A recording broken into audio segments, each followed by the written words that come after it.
दोस्तों, ये कहानी देखने से पहले इसका पहला भाग जरूर देख लें। राकेश कुछ बातें घर के बड़े तय करें, इसमें सबकी भलाई होती है। विवाह जैसे गंभीर मामलों में बड़ों की राय सदा गुणकारी और लाभदायक होती है। हमारे परिवार में शादियां हमेशा बड़े बूढ़ों ने तय की हैं। पिताजी की आवाज में एक तरह से आदेश था, परंतु आजकल हर कोई अपनी पसंद से विवाह करता है। चाहे लड़का हो या लड़की, दोनों से पसंद पूछी जाती है। लव मैरिज में ही सबसे अधिक तलाक होते हैं। जहां माँ बाप शादी तय करते हैं, जोड़े निभाते हैं और पूरी जिंदगी का सफर मिलकर तय करते हैं। कहीं झगड़ा होता भी है तो बड़े बूढ़े मार्गदर्शन करते हैं और सुलह हो जाती है। लव मैरिज में जरा सी खटपट हुई नहीं, तलाक की नौबत आ जाती है। दोनों में सुलह कराने कोई बीच में नहीं पड़ता। पापा, मैं किसी और से प्यार करता हूँ और आपसे उसके बारे में बात करना चाहता हूँ। प्रेम शादी से पहले नहीं, बाद में होता है। जिसे तुम प्यार कहते हो वह सिर्फ आकर्षण होता है। मेरा और तुम्हारी माँ का प्रेम आज तक कायम है और हर रोज गाढ़ा होता है। तुम अपने चहेते मामा से पूछो कि क्या वो तुम्हारी मामी से प्यार नहीं करते हैं। मामा ने हाँ में हाँ मिलाई। राकेश, जीजाजी बिल्कुल ठीक कहते हैं। असली प्रेम का क्या होता है, उसकी अनुभूति विवाह के बंधन में बंधने के बाद होती है। हर रोज एक नया और ताजा प्रेम। भांजे, जीजाजी की बात में दम है। मामा, तुम भी पापा की हाँ में हाँ मिला रहे हो। मेरी तो सुनो। हमने सबके भले की सोच कर ही यह निर्णय लिया है। तुम और ममता एक उम्र के हो, दोनों सुंदर हो। पीहू तुम्हें अपना पिता समझती है, लेकिन मैं ममता को भाभी की तरह देखता हूँ। राकेश ने रिश्ते को नकारने के लिए कहा। राकेश, तुम पत्नी की तरह देखो ममता, अब तुम्हारी पत्नी है। बस शुभ मुहूर्त निकलवा कर तुम दोनों की शादी होनी है। तब तक समय है, पत्नी की तरह देखना आरंभ करो, क्योंकि यही हमारे परिवार के हित में है। हम बिल्कुल नहीं चाहते कि हमारी इज्जत और दौलत कहीं बाहर जाए। कभी कभी अपना जीवन परिवार के लिए कुर्बान करना पड़ता है। हर ख्वाहिश पूरी हो यह जरूरी नहीं। आज तुम किसी से शादी करना चाहते हो। यदि तुम्हारा भाई जीवित होता तब जरूर तुम्हारी चाहत संपूर्ण होती, परंतु अब हालात कुछ जुदा हैं। अपना नहीं, परिवार का सोचना है तुम्हें। राकेश के माँ बाप ने अंतिम शब्द कह दिए। राकेश मजबूर हो गया। वह गुमसुम रहने लगा। माता पिता समझते थे कि एक बार शादी हो गई तब धीरे धीरे समय के साथ सब ठीक हो जाएगा। शादी की तैयारियां शुरू हो गई। राकेश का मन किसी भी काम में नहीं लग रहा था। उसके दिल दिमाग में अनु बसी हुई थी। कैसे उसके स्थान पर भाभी को बिठाए। अनु को भूलना आसान नहीं था। अनु से एक दो बार मिला। अनु कहती, राकेश सुनता रहा। घर छोड़कर अनु के साथ भागकर अलग दुनिया बसाने का ख्याल आया, परंतु अनु ने समर्थन नहीं दिया। जब हमने प्यार किया है तो डरे क्यों। सबके साथ सबके सामने विवाह के बंधन में बंधेंगे। पूरी जिंदगी भगोड़ा नहीं बनना। अनु घर छोड़कर भागकर शादी करने के पक्ष में नहीं थी। राकेश, मेरे परिवार की इज्जत और प्रतिष्ठा है। मैं भागकर अपने परिवार की मान, प्रतिष्ठा और इज्जत पर दाग नहीं लगाऊंगी। अनु उसके साथ भागने को तैयार नहीं थी। राकेश के माता पिता ममता के साथ विवाह को आतुर थे। वे अनु को बहू बनाने को तैयार नहीं थे। उनकी अपनी मजबूरी थी। अनु का साथ ना मिलने पर मजबूर राकेश भाभी के साथ पवित्र अग्नि के समक्ष 7 फेरे लेकर विवाहित हो गया। 7 फेरे और 7 वचन ममता के साथ ले रहा था, लेकिन उसकी आंखों के आगे अनु का खूबसूरत चेहरा आ रहा था। उसे ऐसा एहसास हो रहा था कि वह 7 फेरे ममता के साथ नहीं बल्कि अनु के साथ ले रहा है। वास्तविकता कुछ जुदा थी। विधिवत रूप से उसने ममता को पत्नी स्वीकार किया। घर में सभी प्रसन्न थे कि घर की इज्जत घर में रही और व्यापार का भी बंटवारा नहीं हुआ। राकेश के माता पिता और मामा सबसे अधिक प्रसन्न थे। राकेश का मन कहीं और, तन कहीं और। वो क्या कर रहा है उसे खुद एहसास नहीं। बस जैसा परिवार चाह रहा था करता रहा। एक अनु का आसरा था, वो भी साथ निभाने को तैयार नहीं हुई।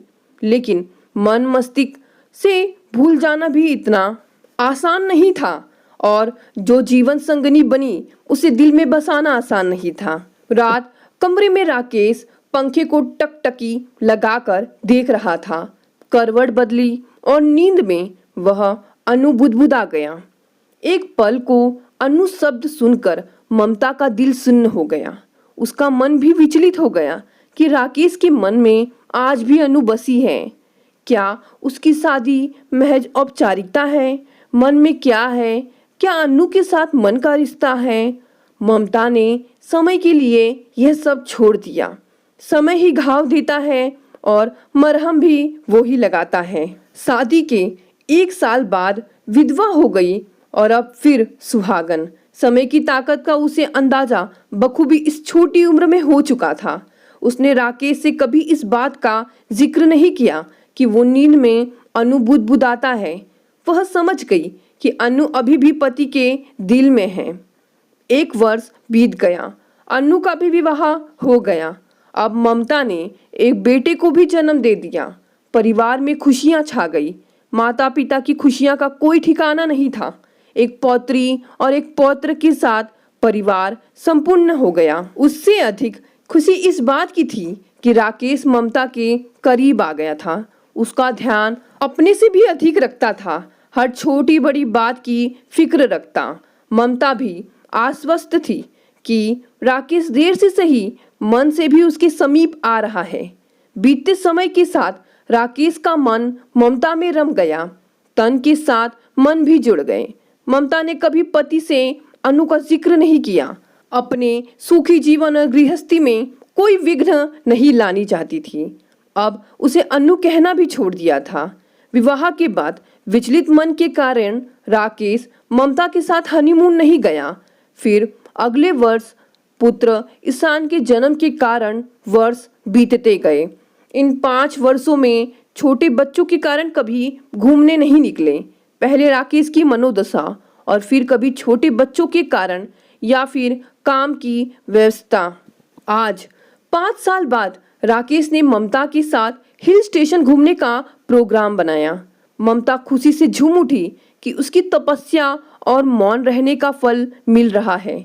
लंबी कठिन परीक्षा का रिजल्ट आया है। 100% अंकों के साथ सुबह के 5:30 बजे ट्रेन देहरादून पहुंच गई। ट्रेन से उतरकर प्लेटफॉर्म पर ममता बच्चों और सामान के साथ खड़ी थी। राकेश टैक्सी वाले से बात कर रहा था। ममता की नज़र कुछ दूर खड़े एक ग्रुप पर पड़ी जो अपनी कार के आने का इंतजार कर रहा था। उनको लेने वाली कार लेट हो गई थी और एक युवक कार के ड्राइवर से लड़ रहा था कि उसकी खामखा सुबह सुबह प्लेटफॉर्म पर परेड लगवा दी और खड़े खड़े इंतजार करवा रहा है। ग्रुप में एक लड़की पर नजर पड़ी और दिल धड़कने लगा। यह तो अनु लग रही है। घूर कर देखा, बिल्कुल ठीक पहचाना, यह अनु ही है। क्या यह भी मसूरी जा रही है? सोचकर ममता परेशान हो गई कि कहीं आमना सामना हो गया फिर क्या होगा। राकेश क्या करेगा? जिस मन का जुड़ाव बहुत मुश्किल से हुआ उसका क्या होगा? तभी राकेश ने ममता का हाथ पकड़ा। अरे सुबह सुबह नींद नहीं खुली क्या? क्या सोच रही हो? टैक्सी में बैठो। सामान रख दिया और बच्चे भी टैक्सी में बैठ गए। राकेश और ममता टैक्सी में बैठे और टैक्सी मसूरी की ओर रवाना हो गई। ममता ने चैन की सांस ली कि पति ने अनु को नहीं देखा। 1 घंटे के भीतर मसूरी के रिसोर्ट में पहुंच गए। खूबसूरत छोटी छोटी कॉटेज में बनी हुई थी। एक छोर की कॉटेज में राकेश और ममता ठहरे। थकान के कारण दोनों बच्चे सो गए। कॉटेज के बाहर लॉन में राकेश बैठ गया और सामने प्रकृति का सौंदर्य निहार कर मुग्ध हो गया। एक लंबे अरसे के बाद सुकून के साथ राकेश छुट्टियां व्यतीत करने आया। ममता नहाकर लॉन में आई और दोनों के प्रेम वार्तालाप में ब्रेक बच्चों के उठने के साथ लगा। दोनों कमरे में मम्मी मम्मी पापा पापा चिल्लाने लगे। ममता भागकर बच्चों के पास गई।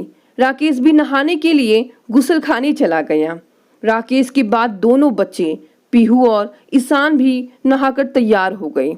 वे सब नाश्ता कर रहे थे कि पास की कॉटेज से शोर आने लगा, जैसे कोई लड़ रहा हो। वो आपस में बातें कर रहे थे कि किस बेवकूफ ने इंतजाम किया। पहले देहरादून रेलवे स्टेशन पर कार देर से पहुंची, फिर रास्ते में खराब। 2 घंटे बाद दूसरी कार आई, 2 कारें और दोनों खराब हो गई। सारा मूड खराब कर दिया। 1 घंटे का सफर 5 घंटों में पूरा हुआ। एक पैसा नहीं देंगे। ट्रैवल एजेंसी से लड़ रहे थे कि कोई पेमेंट नहीं करेंगे। टैक्सी वालों के साथ पेमेंट न देने के कारण झगड़ा हो रहा था। रिसोर्ट के मैनेजर बीच बचाव कर रहे थे। क्या अनपढ़ गवार और फूहड़ लोग के साथ कॉटेज में आ गए हैं। सारे रोमांटिक मूड को खराब कर दिया। राकेश ने टोस्ट पर मक्खन लगाते हुए कहा, छोड़ो तुम उनकी बातें, हम अपना मूड क्यों खराब करें। ममता ने चाय का प्याला राकेश को देते हुए कहा। दोस्तों, कहानी यहीं समाप्त हो गई। आपको ममता और राकेश की कहानी कैसी लगी? कहानी पसंद आई तो इसे लाइक और शेयर भी करें। धन्यवाद दोस्तों, मिलते हैं अगली कहानी से।